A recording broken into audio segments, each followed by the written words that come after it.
Good morning. How are you today? I'm glad you're here. Welcome to Children's Church. We are going to have our children's liturgy today. It's an opening. We're going to have a story or talk about some things, and then we'll have a closing. So, are you ready? Remember, you need to get yourself still and quiet inside. And then let's start.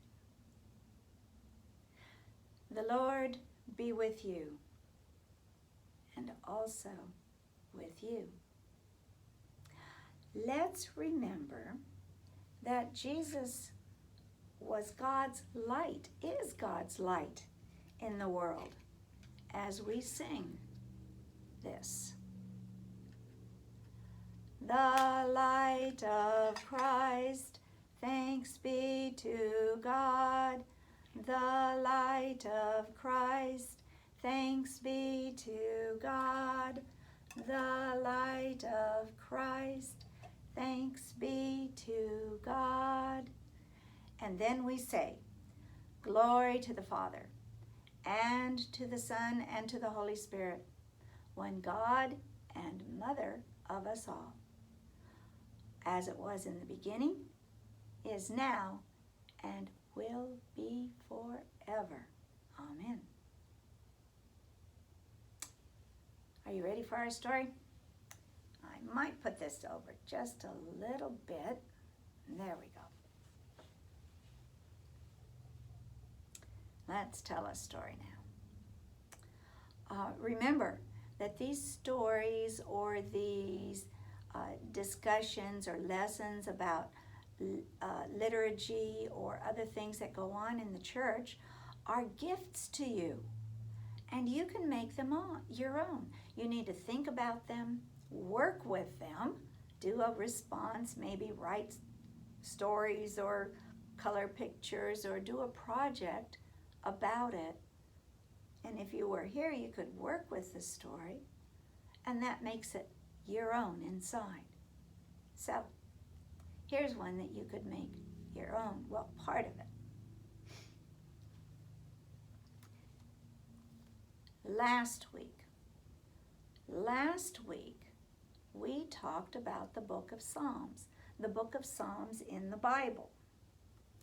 Remember, we said the Bible is a big book, and it's like a library. It has lots of books inside of it. One of those books in the Bible is called the Book of Psalms. And Psalms, it's an interesting book. Psalms has 150 poems, songs, prayers that were written to God, and they were written long time ago. Some of them were written to help people worship God. Did you know that we even still today, we say part of a psalm, at least part of a psalm together every time we have Eucharist.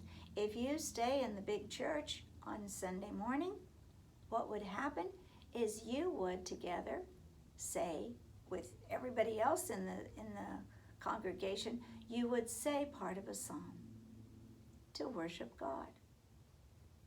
So, some of the psalms were written for that purpose. Last week we said that some of the psalms were also written by people who were just telling God how they felt about whatever was going on in their lives. Some of the psalms are very joyful. They have happy, wonderful, great feelings that come through in them.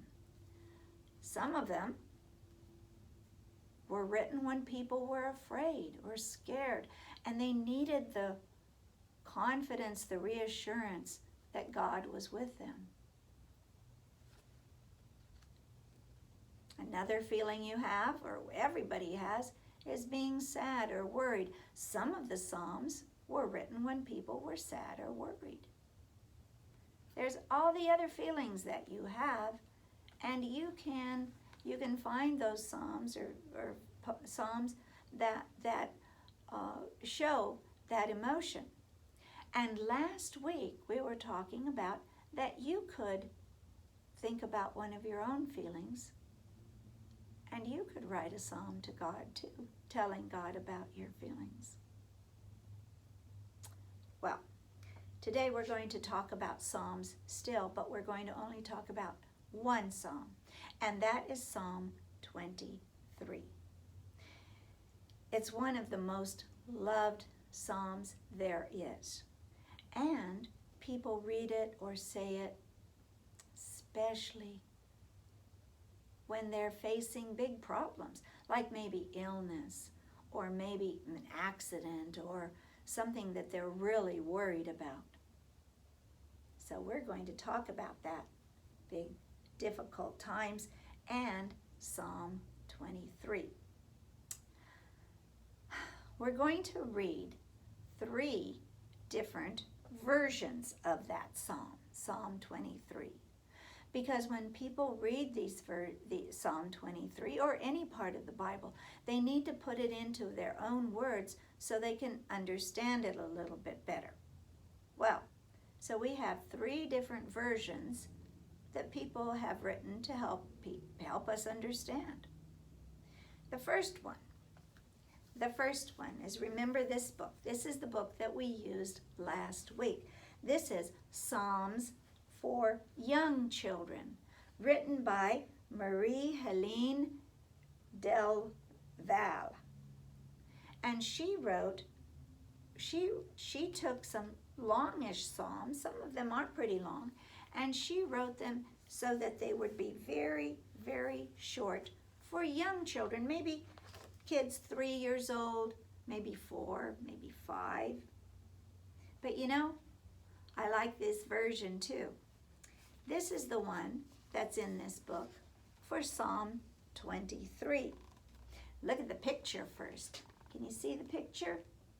You see how it looks like there's big buildings there, dark night perhaps, and one person is down here at the bottom walking in the darkness. It's kind of scary looking to me. And it says, God is my shepherd. He leads me in the right direction. And even if I have to walk in a dark place, I am not scared. I know nothing will hurt me if I walk with God. That's it. To the point, right? God is my shepherd. He leads me where I need to go. He leads me in the right direction. And even if I have to walk in a dark place, I am not scared. I know nothing will hurt me if I walk with God. God is my shepherd. That's a little different. We don't often think about God. Well, we don't often think about shepherds, right?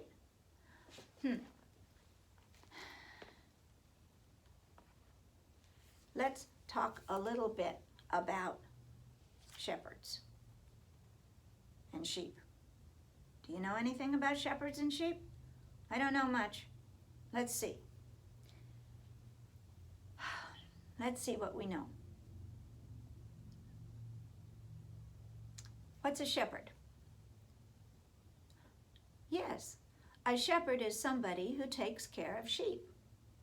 They herd the sheep. They take care of them. Usually they have a rod, kind of a pole, and they have a crooked staff. And we seem to think that that's the kinds of things that shepherds need when they're taking care of sheep. Well, I read some things about sheep.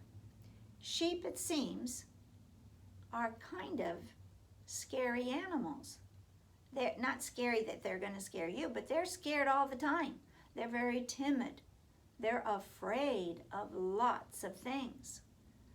Sheep need to have green grass, nice green grass, so that they can grow strong. And it's hard for them to find nice green grass. Lots of times sheep tend to live out in the rocky, deserty places, and so it's hard to find good grass. And so sheep can start wandering off. They're not too bright. And so they start wandering off, and they get themselves into trouble. They get lost, or they might get trapped in some rocks and they can't get out. All they're doing is looking for some nice green grass. The shepherd has to keep an eye on all those sheep and go get the ones that are walking off and straying off. They also need good, cool, clear water. Not fast water from a river that's going quickly. Sheep are scared of that because they're afraid if they get inside, then they'll get carried away down the river. That wouldn't be good. The water they need needs to be calm, cool, gentle water, so that they won't be afraid of the water and they're able to drink what they need to drink. Sometimes sheep also get sick, and so the shepherd has to take care of them, take care of any bugs that might be biting them or hurting them. So the shepherd's job is really a big job. It's not just something that they can sit around and look at the sheep and then that's it. They're busy all the time, keeping track of all the different sheep, making sure that they're all okay. All right, now we're going to read another version of the 23rd Psalm, and this one is from the Jesus Storybook Bible. It's the same words because the same person wrote it. It's written by Sally Lloyd Jones, and I'm going to use that. We took that part, and it's in this book called Found for the Psalm 23. I just thought of something else about sheep. Sheep are also scared of loud noises, strangers, anything that's different. Wolves. I keep forgetting about all the wild animals that the shepherd has to take care of the sheep from. You know, other animals want to eat those sheep. So the shepherd is very busy. And sometimes the sheep don't even know that there's dangers around. But they still live a life that's they're afraid a lot. And so here, let's see this psalm. And this psalm is from the point of view of a sheep. So think about yourself as a sheep. You're a sheep. And this is what the sheep is saying. Here we go. Psalm 23. God is my shepherd, and I am his little lamb. In this picture, there's the shepherd sitting, and there's a little lamb. All these other guys look kind of big, eating a lot of nice green grass. They must have found a good pasture. He guides me. He feeds me.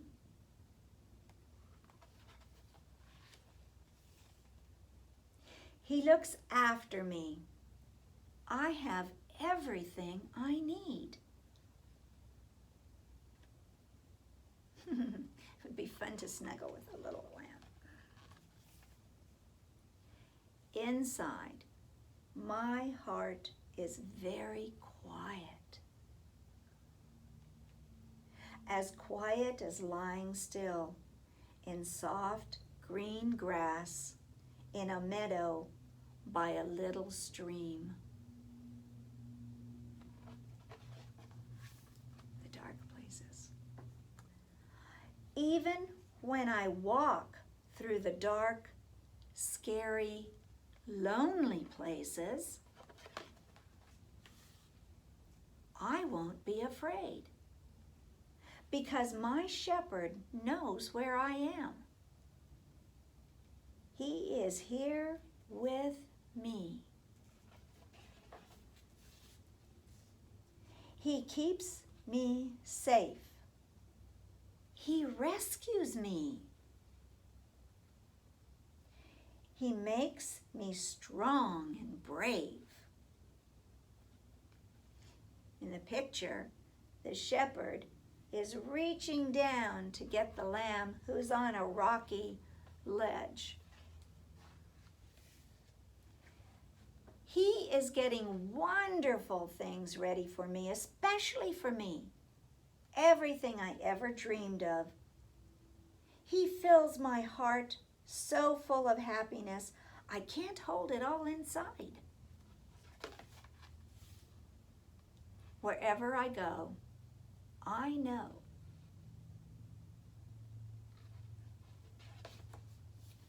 God's never stopping, never giving up, unbreaking, always and forever love will go too. So, Psalm 23, written from the point of view of a lamb to the shepherd. Now, I wonder if it was a person, if the lamb was a person, if it was you or me or anybody, who is the shepherd? Remember? God. God is the shepherd. So that's all of the whole poem is about how somebody feels about God. Now, I'm going to read one more version of Psalm 23. Ready? This one is for maybe older elementary students. Maybe some people a little bit older. This one's in the big Bible, so it's little print here. Ready? Here we go. Again, we got to remember, God is the Lord, and you are a sheep. Some of these words are a little hard, so you have to think about them.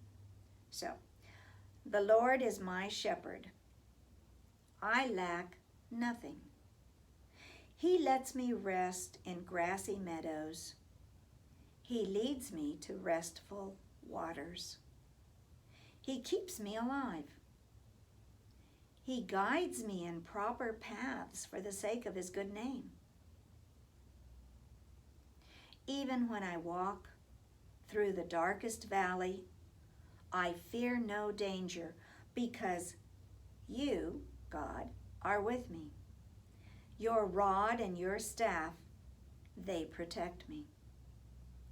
You set a table for me right in front of my enemies. You bathe my head in oil. My cup is so full it spills over. Yes, goodness and faithful love will pursue me all the days of my life, and I will live in the Lord's house for as long as I live.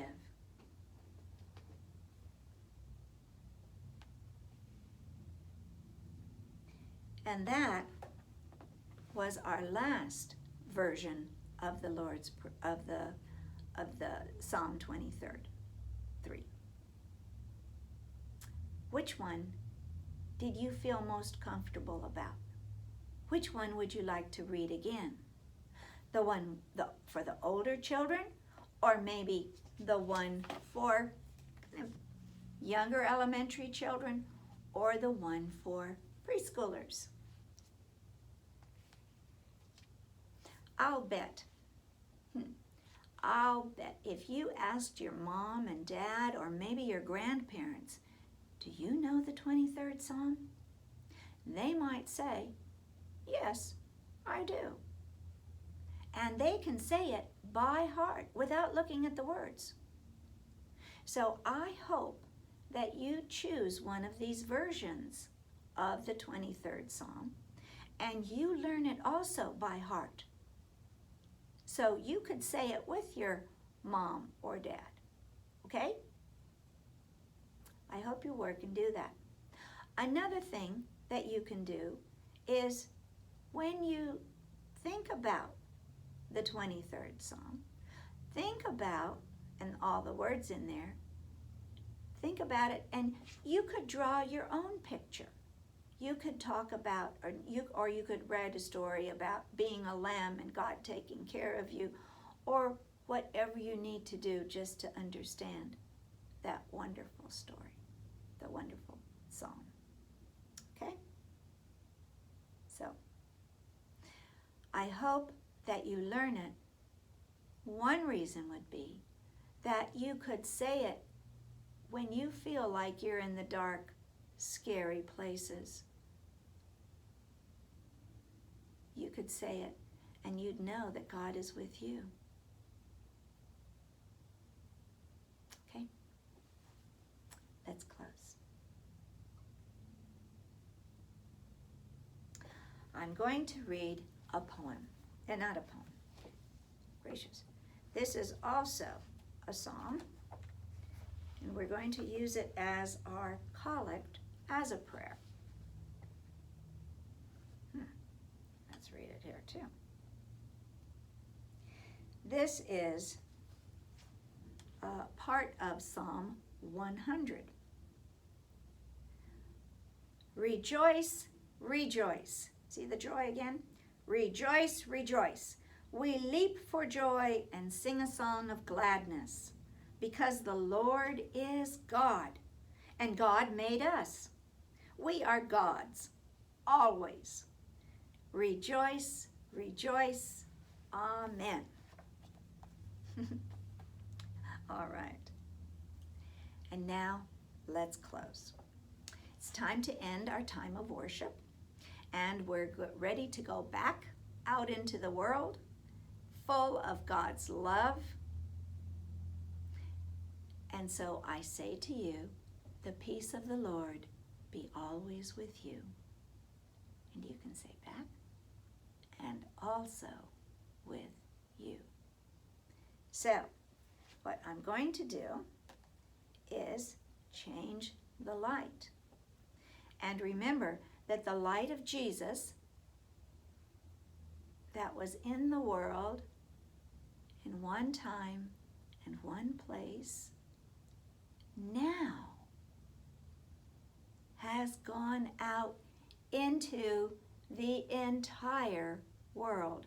And so everywhere you go, you can be near God's light, Christ's light. Okay? See you next time. Have a good week. Bye.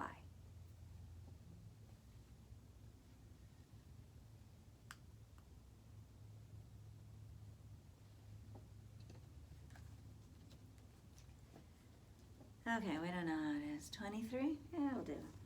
It'll do.